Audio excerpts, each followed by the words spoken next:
Hello दोस्तों, नमस्कार। आज के वीडियो में आप लोगों का स्वागत है। जैसा कि आप लोगों ने थंबनेल में देखा होगा कि हाल के दिनों के, इस सप्ताह के कहिए या एक दो दिन के कहिए, हाल के दिनों के जितने भी करंट अफेयर्स के अच्छे लेवल के क्वेश्चन हैं वो आज के वीडियो में शामिल किया गया है। और ये सारे क्वेश्चन जो है आपकी सफलता को एक कदम और आगे बढ़ाने में मदद करेंगी। तो आइए आज हम देखते हैं आज के सबसे सटीक प्रश्न और उसका सटीक एक्सप्लेनेशन।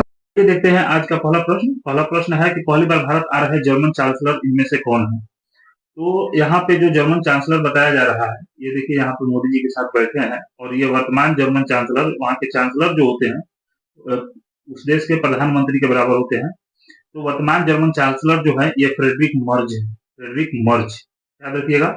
और 6 मई 2025 से जर्मन चांसलर के रूप में कार्यरत है। आगे देखिए, जर्मनी की राजधानी जो है ये बर्लिन है। चांसलर जो होता है प्रधानमंत्री के इक्वल होता है, फ्रेडरिक मर्ज है। और राष्ट्रपति फ्रैंक वाल्टर स्टीनमेयर है। यहाँ पे देखिए ये जर्मनी का जो है मैप दिया हुआ है और उसके अगल बगल के कंट्री जो है ऑस्ट्रिया है, स्विट्जरलैंड है, लग्जमबर्ग है, बेल्जियम है, नीदरलैंड है, ये सब जो है उसके पड़ोसी देश हैं जर्मनी के। आगे देखिए अगला प्रश्न है, हाल ही में अमेरिका ने वेनेजुएला के राष्ट्रपति को गिरफ्तार किया है, उनका क्या नाम है। यानी जो जिस राष्ट्रपति को गिरफ्तार किया गया है उनका क्या नाम है। ये है वो वेनेजुएला के राष्ट्रपति, तो उनका नाम है निकोलस मादुरो। यहाँ पे देखिए निकोलस मादुरो जो है और उनकी पत्नी सिलिया फ्लोर्स, ये दोनों को अमेरिका ने नार्को टेररिज्म के आरोप लगाकर गिरफ्तार किया है। डोनाल्ड ट्रंप ने नार्को टेररिज्म का आरोप लगाकर उनको गिरफ्तार करवाया है। वेनेजुएला के जो राजधानी है ये कराकस है और वहाँ की मुद्रा जो है वेनेजुएला बोलीवर है, वेनेजुएला बोलीवर। वेनेजुएला के अगल बगल के यानी पड़ोसी देश कहिए, गुयाना है, सुरीनाम है, कोलंबिया है, पनामा इधर है, इधर ब्राजील है। आइए अगला प्रश्न देखते हैं। अच्छा, वेनेजुएला के बारे में थोड़ा सा यहाँ पे हम लोग जान लेते हैं कुछ डिटेल्स।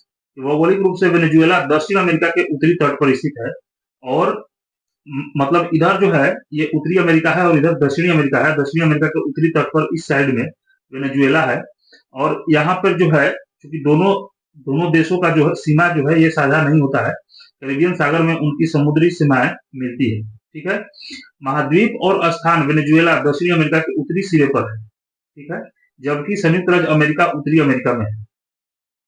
वेनेजुएला दक्षिणी अमेरिका में है और अमेरिका जो है उत्तरी अमेरिका में है। मुख्य तट जो है अमेरिकी क्षेत्र के बीच की दूरी लगभग 800 किलोमीटर यानी 500 मील लगभग है और यहाँ से मुख्य अमेरिकी भूभाग से कुल दूरी वेनेजुएला की 4554 किलोमीटर है। और विशेषता जो है वेनेजुएला की ये है कि वेनेजुएला के पास दुनिया का सबसे बड़ा तेल भंडार है। वेनेजुएला के पास दुनिया का सबसे बड़ा तेल भंडार है। अगला प्रश्न देखिए, हाल ही में जारी सर्वे के अनुसार दुनिया की सबसे ताजा हवा वाला शहर कौन सा है। हाल ही में जारी सर्वे के अनुसार दुनिया का सबसे ताजा हवा वाला शहर जो है वो कौन सा है, तो ये है सिडनी। अभी आप 6 महीना पहले का देखिएगा, उसे गूगल पे सर्च करिएगा तो आपको नॉर्वे की राजधानी ओस्लो जो है ये दिखाएगा। लेकिन अभी जो है अभी कल के पेपर में आया था कि हाल के जारी सर्वे के अनुसार दुनिया का सबसे ताजा हवा वाला शहर जो है वो सिडनी है। और सिडनी जो है ऑस्ट्रेलिया का एक शहर है जिसका क्षेत्रफल केवल 7.7 मिलियन वर्ग किलोमीटर, सॉरी ऑस्ट्रेलिया का क्षेत्रफल 7.7 मिलियन वर्ग किलोमीटर है।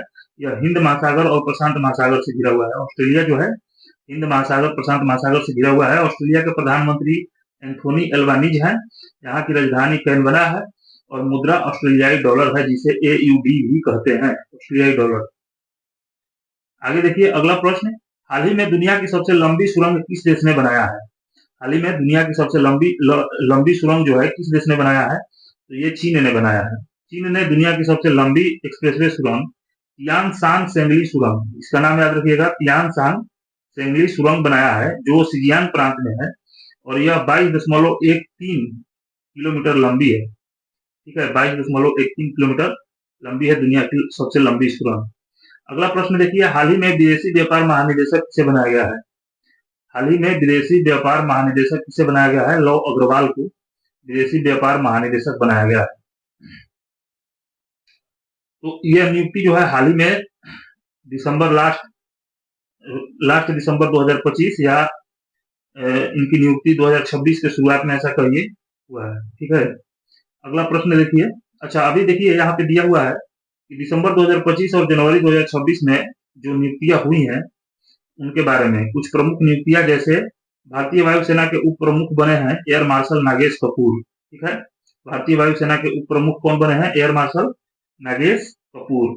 सदानंद दाते महाराष्ट्र के नए पुलिस प्रमुख बने हैं, डीजीपी। महाराष्ट्र के नए पुलिस प्रमुख कौन बने हैं? सदानंद दाते। अगला है अनु गर्ग उड़ीसा की पहली महिला मुख्य सचिव बनी है। अनु गर्ग उड़ीसा की पहली महिला मुख्य सचिव बनी है। और अगला है चौथा कि पीवी सिंधु को BWF बैडमिंटन कमीशन का अध्यक्ष चुना गया है। बैडमिंटन कमीशन का अध्यक्ष किसे चुना गया है? पीवी सिंधु को, याद रखिएगा। अगला प्रश्न देखिए, अब यहाँ पे देखिए फटाफट 20 में हमने ये कोशिश किया है कि पिछले माह के जो भी जितने भी इंपॉर्टेंट प्रश्न हो सकते हैं, जैसे नवंबर का या दिसंबर का, तो उनमें से कुछ को छांट के यहाँ पे प्रस्तुत किया गया है फटाफट 20 में। मैं ज्यादा समय नहीं लूंगा आप लोगों का, और यहाँ पे देखिए फटाफट देखते हैं हम लोग। पहला है भारत नेपाल संयुक्त सैन्य अभ्यास सूर्य किरण का 19वां संस्करण कहाँ आयोजित हुआ? उत्तराखंड में। राष्ट्रीय विधिक सेवा प्राधिकरण का कार्यकारी अध्यक्ष किसे नियुक्त किया गया है? न्यायमूर्ति विक्रम नाथ को। अगला है भारत ने 25वें समर डेफलिम्पिक्स में कुल कितने पदक जीते हैं? 16 पदक। आईसीसी T20 वर्ल्ड कप 2026 के ब्रांड एम्बेसडर के रूप में किसे नियुक्त किया गया है? रोहित शर्मा को। फीडे वर्ल्ड कप 2025 किसने जीता है? जावोखिर सिंधा रुओ ने। अगला प्रश्न है अमेरिका ने किस देश के कॉर्टल द लॉस सोल्स को आतंकवादी संगठन के रूप में नामित किया है? वेनेजुएला को, और इसी कारण वहां के राष्ट्रपति को अमेरिका ने गिरफ्तार करवाया है। अगला प्रश्न देखिए, चर्चित रतन महल वन्य जीव अभ्यारण्य कहाँ स्थित है? गुजरात में। संगाई उत्सव 2025 कहाँ मनाया गया? मणिपुर में। हाल ही में जारी नवीनतम आईसीसी पुरुष वनडे बल्लेबाज रैंकिंग में शीर्ष स्थान किसने हासिल किया? रोहित शर्मा ने। भारत वर्ष 2030 में कॉमनवेल्थ गेम्स कहाँ आयोजित करेगा? अहमदाबाद में। राष्ट्रपति द्रौपदी मुर्मू ने इस राज्य की विधानसभा को पहली बार संशोधित किया? उड़ीसा को। इस देश ने अपना पहला राष्ट्रीय संचार उपग्रह लॉन्च किया है? ओमान ने।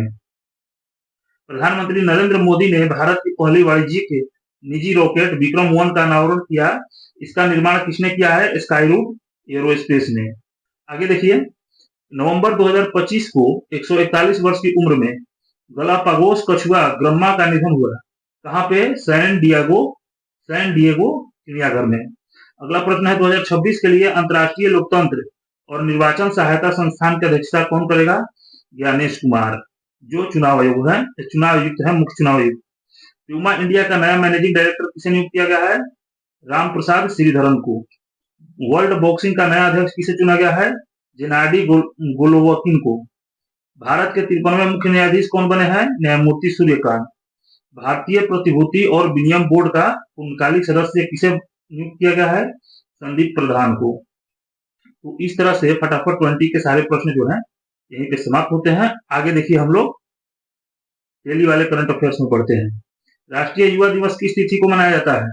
12 जनवरी को, और ये मनाया जाता है हर साल 12 जनवरी को महान दार्शनिक और आध्यात्मिक गुरु स्वामी विवेकानंद के जन्म दिवस के अवसर पर। और कब से मनाया जाता है? तो 1984 से ये मनाया जाता है। थोड़ा सा दिवस के बारे में देख लें। 1 जनवरी को नए साल न्यू ईयर डे मनाते हैं। 4 जनवरी को विश्व ब्रेल दिवस मनाते हैं। 6 जनवरी को विश्व युद्ध अनाथ दिवस मनाते हैं। 9 जनवरी को प्रवासी भारतीय दिवस मनाते हैं। 10 जनवरी को विश्व हिंदी दिवस मनाते हैं। आगे देखिए अगला प्रश्न, अंतर्राष्ट्रीय पुष्प प्रदर्शनी 2026 का आयोजन हाल ही में कहाँ हो रहा है? तो ये अहमदाबाद में हो रहा है। अंतर्राष्ट्रीय पुष्प प्रदर्शनी 2026 का आयोजन यहाँ पे देखिए अहमदाबाद में आयोजित 14वीं अंतर्राष्ट्रीय पुष्प प्रदर्शनी। इसमें लगभग 30 लाख से अधिक फूलों का, मतलब जितने भी यहाँ पे चित्र बनाए गए हैं सारे फूल की मदद से ही बनाए गए हैं, और अन्य बहुत सारे देशों से फूलों को इकट्ठा करके लाया गया है। 30 लाख से अधिक फूलों का इस्तेमाल इसमें किया गया है। आगे देखिए, फीडे विश्व रैपिड चैंपियनशिप का खिताब किसने जीता है? फीडे विश्व रैपिड चैंपियनशिप का खिताब किसने जीता है? तो ये जीते हैं मैग्नस कार्लसन ने। ठीक है, और यहाँ पे देखिए ये शतरंज के बारे में यहाँ पे दिया है कि फीडे विश्व रैपिड चैंपियनशिप और ब्लिट्ज शतरंज चैंपियनशिप का आयोजन जो है दोहा कतर में हुआ है, दिसंबर लास्ट में हुआ है। और यहाँ के चैंपियन है, रैपिड ओपन चैंपियन है मैग्नस कार्लसन जो कि नॉर्वे के हैं, और महिला में है एलेक्जेंड्रा गोरिया चकिना ये रूस की है। और भारत में जो है ओपन ब्रॉन्ज पदक जीते हैं अर्जुन एरिगेसी, और महिला में पुनेरू हम्पी जो है ये जीती है। यहाँ पे देखिए नीचे दिया होगा पुनेरू हम्पी। आगे देखिए ब्लिट्ज ओपन में, एक मिनट, ब्लिट्ज ओपन में मैग्नस कार्लसन जीते हैं। ब्लिट्ज महिला में बिबिसारा असोबाएवा जीती हैं कजाकिस्तान की। कांस्य पदक अर्जुन एरिगेसी जो है भारत के जीते हैं। तो याद रखिएगा भारत के लिए, भारत के जो भी खिलाड़ी हैं ये ज्यादा इंपॉर्टेंट हो जाता है, ठीक है ना।